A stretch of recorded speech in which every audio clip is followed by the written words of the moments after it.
You think brushing harder can make your teeth more cleaner? No, that's actually one of the most biggest dental mistake people do. Hi, I'm Dr. Pooja, your dentist. आज मी तुम्हाला 5 अशा common dental mistake सांगणार आहे जे मी रोज माझ्या क्लिनिकमध्ये बघते. सोबतच त्या इझी वेने फिक्स कशा करता येतील ह्यावर सुद्धा बोलणार आहोत. तर चला मग व्हिडिओ स्टार्ट करूया. Mistake number 1 which is very common, जे मी व्हिडिओच्या सुरुवातीलाच बोलले, to hard brushing.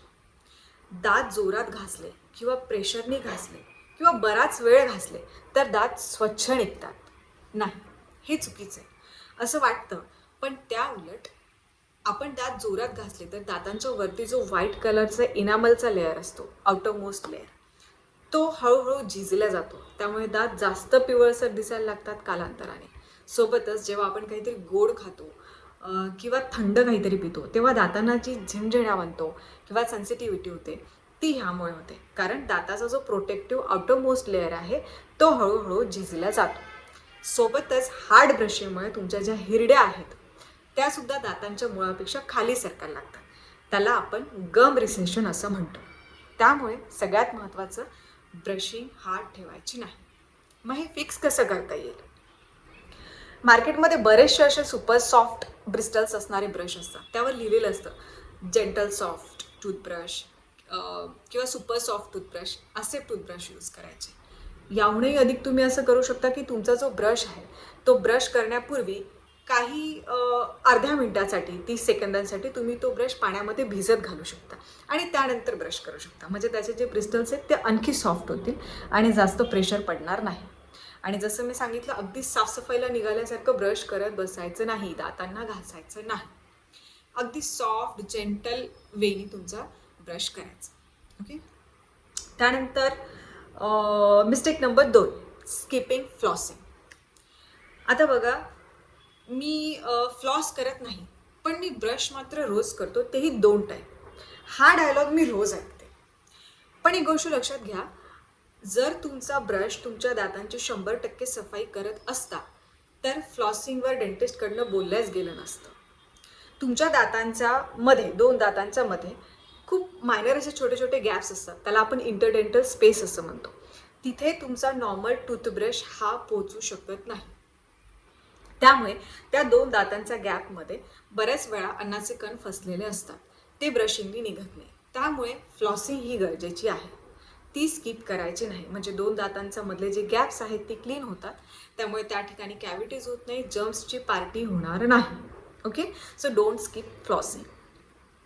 Mistake number 3, rinse after your brushing.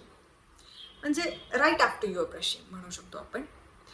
तुम्ही जर एखादी फ्लोराईड कंटेंटेड टूथपेस्ट यूज करत असाल अँटी कॅव्हिटीसाठी वगैरे, जर तुम्हाला तुमच्या डेंटिस्टने प्रिस्क्राईब केलेली असेल, तर ती पेस्ट आपण ब्रश केल्या केल्या जर गुळणा केला तर त्याच्यामधला जो फ्लोराईड आहे त्याला तुमच्या दातांवर काम करण्यासाठी वेळच मिळत नाही. त्यामुळे ब्रश झाल्यानंतर तुम्ही थुंकून घ्या, स्पीट इट आउट, पण गागल करायला किंवा पाणीचा गुळणा करायला घाई करू नका. त्याला थोडा काळ राहू द्या, म्हणजे त्या फ्लोराईडचा जो इफेक्ट आहे तो तुमच्या दातावरती छान प्रकारे काम करेल. Mistake number 4, using teeth as tools. हेही खूप कॉमन आहे. 90% ऑफ लोक हे अननोईंगली करत असतात. जसं की एखाद्या बॉटलचं झाकण दाताने उघडणे, काहीतरी तोडण्याचा प्रयत्न करणे, किंवा चिप्स म्हणा, चॉकलेट म्हणा, ह्या गोष्टींचे रॅपर दाताने कट करणे.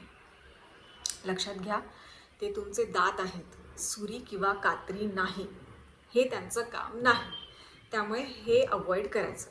अशाने काय होतं की तुमच्या दातांना क्रॅक जाऊ शकतो जर तुम्ही कुठली गोष्ट तोडायला जाता, जे आपल्याला नेकेड आयने नाही दिसणार, पण दातांना क्रॅक जातात. तुम्ही जेव्हा काहीतरी फाडण्याचा प्रयत्न करता फाईन गोष्टी, तेव्हा दातांचे जे कॉर्नर असतात ते चिप ऑफ होऊ शकतात आणि अशा प्रकारे तुमच्या खिशालाही धक्का लागू शकतो. त्यामुळे ह्या गोष्टी अवॉइड करायच्या.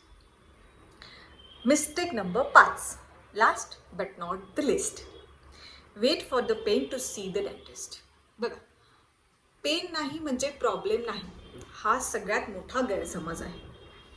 बऱ्याच वेळा कॅव्हिटीज किंवा हिरड्यांचे आजार हे खूप सायलेंटली स्टार्ट होतात, जे आपल्याला वेळेत कळत नाही. त्यामुळे तुम्ही एक करू शकता. एव्हरी 6 मंथ तुमच्या डेंटिस्टला रुटीन चेकअपसाठी जायचं डेंटिस्टकडे. रुटीन फॉलोअप करून घ्यायचं. म्हणजे जर कुठले डेंटल प्रॉब्लेम असतील ज्या येणार असतील किंवा त्या कमी लेवलला आहे, छोट्या छोट्या कॅव्हिटीज आहेत किंवा आपल्याला क्लिनिंगची गरज आहे, तर ही गोष्ट तुमचे डेंटिस्ट तुम्हाला सांगतील आणि ती वेळेत सॉल्व्ह होईल.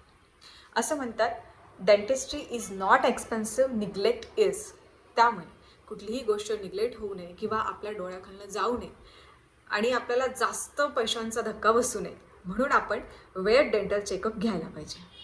अशा प्रकारे तुम्हाला जर माझा हा व्हिडिओ आवडला असेल तर तुमच्या फ्रेंड सर्कलमध्ये, फॅमिलीमध्ये जास्तीत जास्त हा व्हिडिओ शेअर करा. त्यांनाही कळू द्या की कुठल्या गोष्टी करायच्या आहेत, कुठल्या नाही करायच्या आहेत. सोबतच तुम्हाला तुमच्या हेल्दी स्माईलसाठी आणखी काही टिप्स हव्या असतील तर तुम्ही माझ्या चॅनलला सबस्क्राईब करा. मला काही द्यायचं असेल तर माझ्यासाठी कमेंट बॉक्समध्ये हा व्हिडिओ आवडला असेल तर एक छोटासा टूथ स्माइली ड्रॉप करा. आता आपण भेटूया पुढच्या व्हिडिओला. तोपर्यंत हसत राहा, मजा करा, काळजी घ्या. Bye bye.